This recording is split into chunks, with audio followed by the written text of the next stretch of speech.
6월 18일입니다. 직장인 투자자 여러분이 오늘 주목하셔야 할 시장의 움직임, 핵심만 빠르게 짚어드리겠습니다. 먼저 헤드라인부터요. 소상공인 1억 미만 빚 탕감 본격화. 외국인은 은행주 사고 증권주는 팔고 코스피 3천 앞에서 숨 고르는 중. 서학개미는 3배 레버리지 코오루의 열광. 보험사 지급 여력 23년 만에 최저. 카드사 연체율은 10년 내 최악. 또 한국 국가 경쟁력 7계단 하락. LG 디스플레이는 1조 넘게 OLED 국내 투자. 친환경차 판매가 처음으로 내연차 추월. 마지막으로 달러 약세에 따른 통화결제 요구 증가. 자, 이 소식들 하나씩 좀 더 자세히 들여다보겠습니다. 첫 소식은 소상공인 빚 탕감 얘기네요. 10년 넘고 1억 미만이면 탕감해 준다는 건가요? 네, 정부가 그 방안을 본격 추진한다는 소식입니다.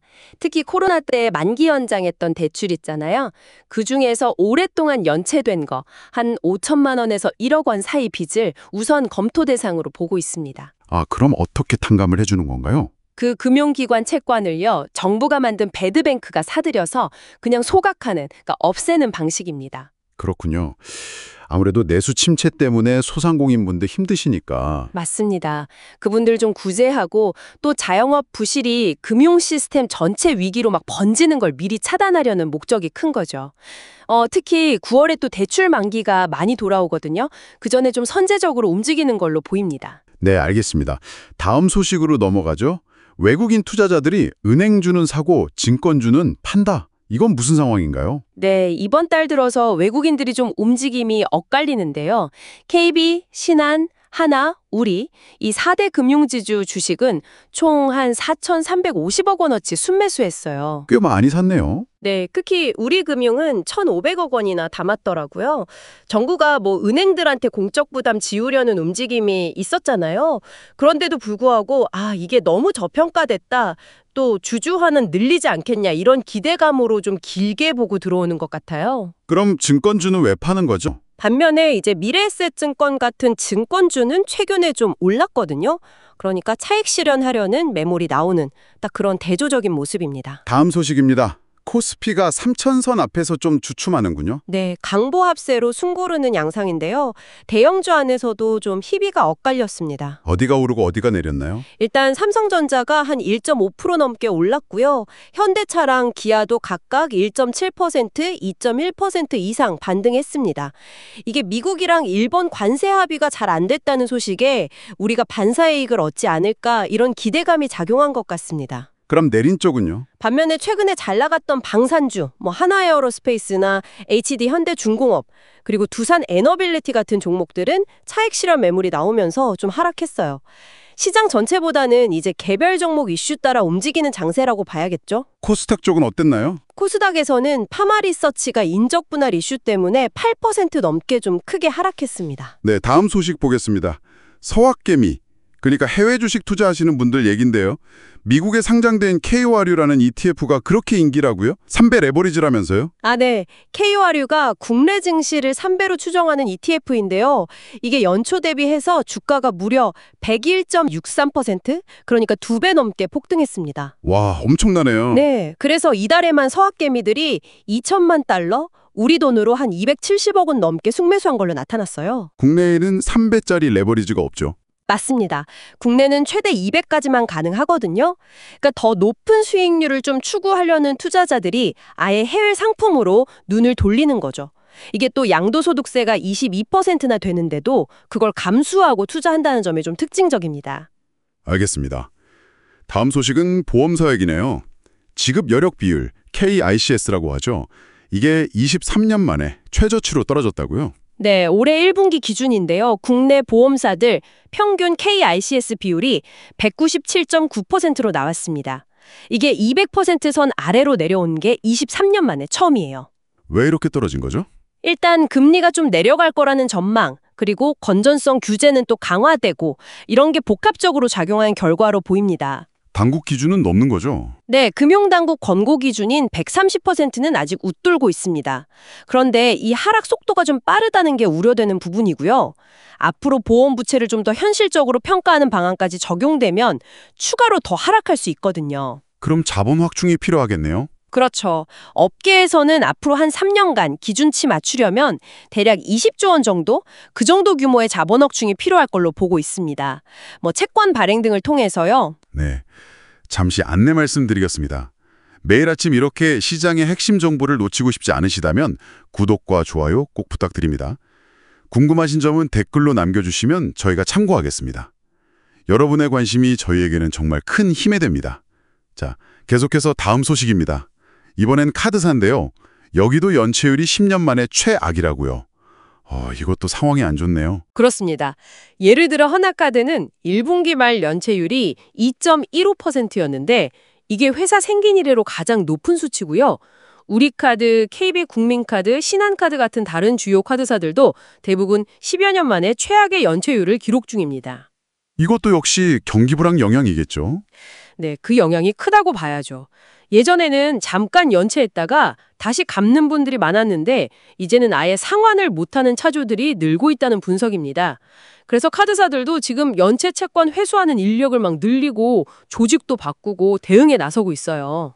뾰족한 수가 있을까요? 글쎄요. 일각에서는 또 정치권에서 자꾸 비탄감 얘기가 나오니까 이게 도덕적 해이를 부추겨서 오히려 회수를 더 어렵게 만든다는 그런 지적도 있습니다. 그렇군요. 다음은 국가 경쟁력 소식입니다. 스위스 IMD 평가에서 우리나라 순위가 7계단이나 떨어졌다고요. 네, 64개국 중에서 27위를 기록했습니다. 작년에는 20위였는데 7계단 하락한 거죠. 원인이 뭔가요? 여러 가지가 복합적인데요. 작년 말에 그 비상계엄 선포 논란이 있었잖아요. 그것 때문에 정치적 불안정성 순위가 50위에서 60위로 크게 떨어졌고요. 기업 효율성 부분도 23위에서 44위로 급락했습니다. 기업 효율성이 많이 떨어졌네요. 네, 그리고 고질적인 청년 실업 문제나 저출생, 고령화 심화되는 것도 당연히 영향을 미쳤고요. 좋은 소식은 없나요? 그나마 다행인 건 경제 성과 부분인데요. 수출이 잘 되고 물가도 좀 안정되면서 이 부분 순위는 16위에서 11위로 오히려 상승했습니다. 네, 다음은 기업 소식입니다. LG 디스플레이가 국내에 1조 원 넘게 투자를 한다고요? OLED 관련해서요? 맞습니다. 1조 2,600억 원 규모인데요.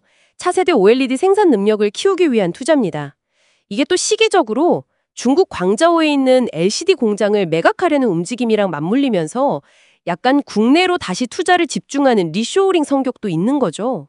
중국 추격을 따돌리려는 거군요. 그쵸. 기술 격차를 더 벌려서 중국 업체들 따라오는 걸 견제하겠다는 전략으로 보입니다. 특히 최근에 개발한 고해상도면서 전력 소모는 적은 그런 차세대 OLED 패널 양산에 필요한 첨단 장비를 들여오는 데 집중할 예정이라고 합니다. 실적에도 도움이 되겠네요. 네, 작년에 이미 전체 매출에서 OLED 비중이 55%로 역대 최대였거든요. 실적 개선 흐름에 좀 더 탄력이 붙을 것으로 기대됩니다. 다음 소식 보겠습니다. 자동차 시장 얘기인데요. 친환경차가 내수 판매에서 내연기관차를 처음으로 앞질렀다. 이건 의미가 크네요. 네, 지난 5월 판매량 집계 결과인데요. 친환경차가 총 7만 3,500여 대 팔렸고요. 내연기관차는 6만 8,300여 대 팔렸습니다. 사상 처음으로 친환경차가 더 많이 팔린 거죠. 어떤 차가 많이 팔렸나요? 하이브리드 차가 주도했습니다. 전년 같은 달보다 31.4%나 급증해서 5만 600여 대가 팔렸거든요. 전기차나 플러그인 하이브리드 판매도 각각 60%, 115% 이상 크게 늘었고요. 수출은 어떤가요? 수출도 좋았습니다. 친환경차 수출이 7만 5천 대 넘게 나가면서 10% 이상 증가했고 이것도 역대 최고치입니다. 전반적으로 친환경차 강세가 아주 뚜렷합니다. 네, 이제 마지막 소식입니다.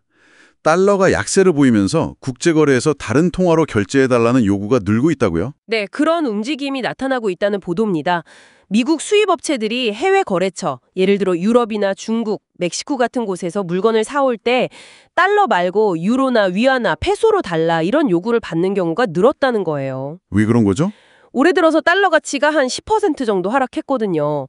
그러니까 이제 수입하는 쪽 입장에서는 환율 변동 위험을 좀 피하고 싶은 거죠. 실제 그런 사례가 있나요? 네, 유럽산 원목 들여올 때 유로로 결제하거나 중국산 가정용품 살 때 위안화로 결제하는 그런 실제 사례들이 나오고 있다고 합니다. 이게 장기적으로는 어떤 의미가 있을까요? 글쎄요, 좀 더 지켜봐야겠지만 무역 거래에서 달러 사용 비중이 줄어드는 추세가 이어진다면 장기적으로는 기축 통화로서 달러의 위상이 좀 흔들릴 수도 있다. 이런 가능성까지 제기되는 상황입니다. 네, 오늘 저희가 준비한 소식은 여기까지입니다. 소상공인 부채 문제부터 국가 경쟁력, 기업 투자, 친환경차 시장 변화, 그리고 국제 통화 질서의 미묘한 움직임까지 다양한 소식들을 살펴봤습니다. 네, 들어보시면 아시겠지만 가계나 기업 부채 또 금융회사의 건전성 문제 같은 좀 걱정되는 신호들도 있고요. 반면에 LG 디스플레이의 과감한 투자나 친환경차 시장의 성장 같은 긍정적인 기회 요인도 분명히 있습니다. 그렇죠. 위험과 기회가 공존하는 상황이네요. 맞습니다. 그래서 이런 개별 뉴스들이 서로 어떻게 영향을 주고받는지 좀 큰 그림에서 종합적으로 판단하는 시각이 어느 때보다 중요해진 것 같습니다. 오늘 저희가 전해드린 정보가 시청자 여러분의 경제 흐름 이해와 투자 판단에 조금이나마 도움이 되었기를 바랍니다. 저희는 내일 다시 알찬 정보로 찾아뵙겠습니다. 고맙습니다.